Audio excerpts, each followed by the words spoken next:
Hello future doctors. तो आज का हमारा टॉपिक है blood flow.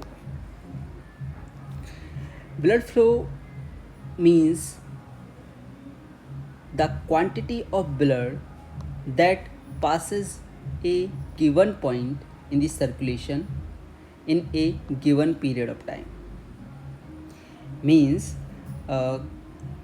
Quantity of blood एक गिवन पॉइंट से एक गिवन टाइम में कितना वहाँ से पास होगा उसको बोलते हैं ब्लड फ्लो या rate of blood flow. Generally blood flow की यूनिट होती है वो ml पर मिनट या लीटर पर मिनट में ली जाती है। समटाइम्स इसकी यूनिट होती है वो ml पर सेकेंड्स भी हो सकती है। Blood flow are calculated by this formula F बराबर delta P upon R। Here F is rate of blood flow या blood flow directly. Delta P is a pressure difference या फिर बोलो pressure gradient between 2 points of the blood vessels. यदि कोई यदि एक blood vessel मैं आपको ड्रॉ करूं तो यदि इसके एक पॉइंट पर P1 प्रेशर है, दूसरे पर P2 प्रेशर है, तो हम यहाँ इस जगह पर जो लेते हैं वो प्रेशर डिफरेंस लेते हैं, P1 माइनस P2 लेंगे, ना कि एब्सोल्यूट प्रेशर। इस फॉर्मूले में बस यही इम्पॉर्टेंट चीज़ है कि इस जगह पर जो प्रेशर है वो क्या है, हमारा प्रेशर डिफरेंस है, प्रेशर ग्रेडियंट है, not a absolute pressure. R क्या है इस जगह, R here R is vascular resistance. जो वेसल्स के अंदर का रेजिस्टेंस है उसको बोलते हैं अपन आर। तो यहाँ से रेट ऑफ ब्लड फ्लो निकाल सकते हैं इस फॉर्मूले की मदद से। यदि कोई क्वेश्चन इससे आए तो आप कर सकते हैं। तो F बराबर डेल्टा P अपॉन R, इससे आप ब्लड फ्लो निकाल सकते हैं। The overall blood flow in the total circulation, the overall blood flow in total circulation of an adult at rest is about 500 ml per minute। ये देख लीजिए, जो rate of blood flow या blood flow की unit है वो क्या है, इन जनरल जो ली जाती है वो ml पर मिनट है। एट रेस्ट पे एडल्ट के अंदर का जो टोटल ब्लड फ्लो होता है वो कितना होता है, 500 ml होता है, जो कि क्या कहलाता है, कार्डियक आउटपुट कहलाता है। This is called as cardiac output because it is the amount of blood pumped into the aorta by the heart in each minute। या फिर कार्डियक आउटपुट की डेफिनेशन ऐसे भी दी जा सकती है कि एक ईच वेंट्रिकल यानी कि ईच वेंट्रिकल एक मिनट में पर मिनट कितना ब्लड इजेक्ट करता है या कितना ब्लड पंप करेगा वो कार्डियक आउटपुट कहलाएगा। और जो इसकी वैल्यू कितनी होती है, 500 ml पर मिनट या 5 लीटर पर मिनट कह सकते हो। तो 5000 ml पर मिनट या फिर 5 लीटर पर मिनट कह सकते हो आप। तो ये क्या होता है, तुम्हारा कार्डियक आउटपुट होता है, या इसी को कह सकते हो टोटल ब्लड फ्लो है सर्कुलेशन के अंदर। नेक्स्ट चीज़ क्या, अब अभी तक हमने देखा कि ब्लड फ्लो होता है क्या है, what is blood flow and how it is measure. वो हम फार्मूले की मदद से भी मेज़र कर सकते हैं, वो इज़ थ्योरेटिकल। और इसको कैसे कर सकते हैं, method for measuring the blood flow, यानी कुछ मेथड्स हैं जिसके with the help of this method we calculate the blood flow.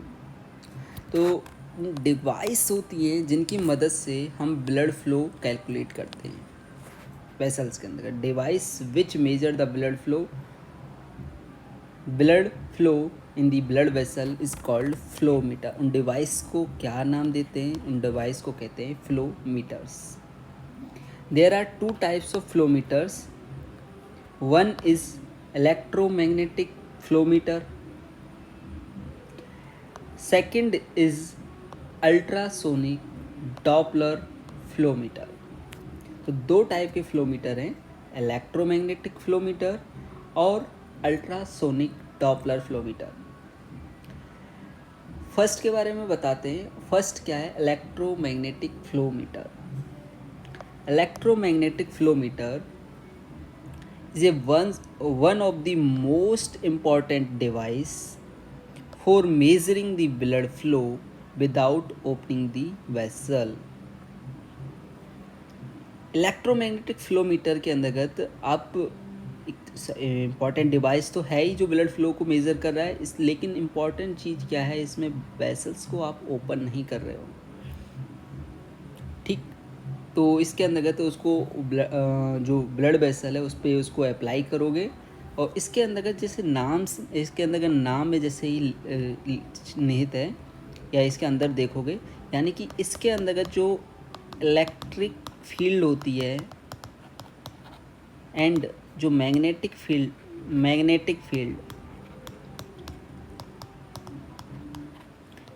की हेल्प से आप इस जगह पर रेट ऑफ ब्लड फ्लो या ब्लड फ्लो कैलकुलेट करेंगे. Electromagnetic flowmeter is a device जिसमें इलेक्ट्रिक फील्ड और मैग्नेटिक फील्ड बोथ की हेल्प से आप क्या करोगे, ब्लड फ्लो कैलकुलेट करोगे. इसका एक डायग्राम है इलेक्ट्रोमैग्नेटिक फ्लोमीटर का, ये डायग्राम इसमें दिखाया हुआ है. तो इस जगह पर इसमें क्या होगा, जो ए डायग्राम इसमें दिखाया गया कि ये क्या करेगा, तुम्हारा इलेक्ट्रिक वोल्टेज जनरेट करेगा जो कि ये मैग्नेटिक फील्ड से पास होगी, और इसके अंतर्गत ही या इस जगह ब्लड वेसल आप पुट करोगे तो आप इस जगह ब्लड फ्लो कैलकुलेट कर सकते हो. सेकंड, इसके अंतर्गत एक ये है प्रोब. इसके अंतर्गत क्या होगा, तुम्हारी इस जगह पे तुम क्या लार्ज ब्लड वेसल क्या होगा पुट करोगे, और ये तुम्हारा क्या करे, तुम्हारा जो ब्लड फ्लो है उसको कैलकुलेट करके देगा. ये है इलेक्ट्रोमैग्नेटिक फ्लो मीटर. ठीक. Second is ultrasonic Doppler flow metre. It is another type of flow meter that can applied outside the blood vessels. इसको भी ब्लड वेसल के आउटसाइड अप्लाई करेंगे, लेकिन इसके अंतर्गत तो उसके अंदर फ़र्क क्या है, उसके अंतर्गत जो था इलेक्ट्रोमैग्नेटिक फ्लो मीटर में इलेक्ट्रिक फील्ड और मैग्नेटिक फील्ड की हेल्प से आप क्या निकाल रहे थे, रेट ऑफ ब्लड फ्लो निकाल रहे थे. लेकिन इसके अंतर्गत अल्ट्रासोनिक यानी कि इसके अंतर्गत क्या निकलेंगे, अल्ट्रासाउंड्स निकलेंगे. अल्ट्रासाउंड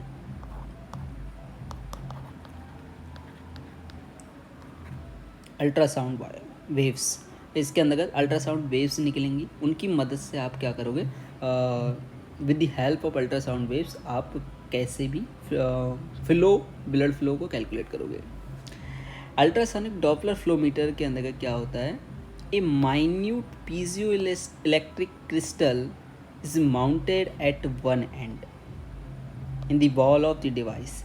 इसकी डिवाइस के एक एंड पर आपको पीजियो इलेक्ट्रिक क्रिस्टल देखने को मिलता है, माउंटेड मिलता है. When the crystal is energize, जब ये क्रिस्टल एनर्जाइज्ड होता है तो ये ट्रांसमिट करता है ultrasound down stream along the flowing of the blood flow के अलॉन्ग डाउन स्ट्रीम आपके अल्ट्रासाउंड क्या करता है, ये ट्रांसमिट करता है. ये अल्ट्रासाउंड मैक्सिमम अल्ट्रासाउंड तो पास होती हैं, लेकिन ए portion of sounds is reflected by the RBC. उनका कुछ पोर्शन अल्ट्रासाउंड का आरबीसी के द्वारा रिफ्लेक्ट कर दिया जाता है in the flowing blood. RBC के द्वारा ये reflected ultrasound waves then travels backward from the blood cells towards the crystal. यानी कि जैसे ही आरबीसी उनको रिफ्लेक्ट करती है तो ये क्रिस्टल की ओर वापस आने लगती है, क्योंकि क्रिस्टल ने ही इनको क्या किया है, ट्रांसमिट किया है. जब वो एनर्जाइड हुआ है तो अभी क्रिस्टल की ओर वापस आती है. फिर तो ये जो बैकवर्ड आ रही हैं, वापस आ रही हैं, इन रिफ्लेक्टेड वेव्स की जो waves have lower frequency than the transmitted wave. जो रिफ्लेक्टेड वेव्स हैं उनकी जो फ्रीक्वेंसी होती है as compared to transmitted waves कम होती है, लोअर होती है. इस इफ़ेक्ट को कहते हैं डॉपलर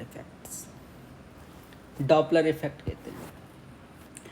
ये चीज़ सेम उसी तरह की है जिस तरह एक प्लेटफॉर्म पे खड़ा हुआ व्यक्ति जब आती हुई ट्रेन को, जब ट्रेन यार्ड के अंदर का प्लेटफॉर्म के अंदर इंटर ही करती है और जब उसका ट्रेन ड्राइवर उसकी विसिल बजाता है तो उसकी विसिल है उसको काफ़ी तेज़ सुनाई देती है, उसकी फ्रीक्वेंसी हाई होती है। लेकिन जैसे ही ट्रेन उस पर्सन को क्रॉस कर जाती है, जैसे ही ट्रेन होगी उस पर्सन को क्रॉस कर जाएगी, तो उसके बाद उसको जो इसकी विसिल की आवाज़ है वो लो सुनाई देगी, लोअर सुनाई देगी वॉइस उसकी, बिकॉज इसका क्योंकि अब जो पहले सीधी थी उसको सीधी वॉइस आ रही थी सीधे, लेकिन अब उसको रिफ्लेक्टेड वॉइस आ रही है। तो उसकी जो रिफ्लेक्टेड जो वॉइस है वो उसकी फ्रिक्वेंसी एज कम्पेयर टू जो डायरेक्ट वॉइस आ रही थी वो कम होती है। इसी को बोलते हैं डॉपलर इफेक्ट। ठीक, तो सेम चीज़ यहाँ है कि जो ट्रांसमिटेड वेव होती है उसके कंपैरिजन में जो रिफ्लेक्टेड वेव होती है उसकी फ्रिक्वेंसी क्या होती है, कम होती है। Another portion of the electronic apparatus determine the frequency difference between the transmitted wave and reflected wave, and दूसरे एंड पर ये हम क्या देखते हैं, डिफरेंस कैलकुलेट करते हैं between the transmitted wave and reflected wave, और इस दस determine the velocity of the blood flow. Is a diagram of ultrasonic Doppler flowmeter, जिसके अंतर्गत मैंने बताया कि वन एंड पर एक पीजियो इलेक्ट्रिक क्रिस्टल होता है, वो क्या होता है तुम्हारा माउंटेड होता है।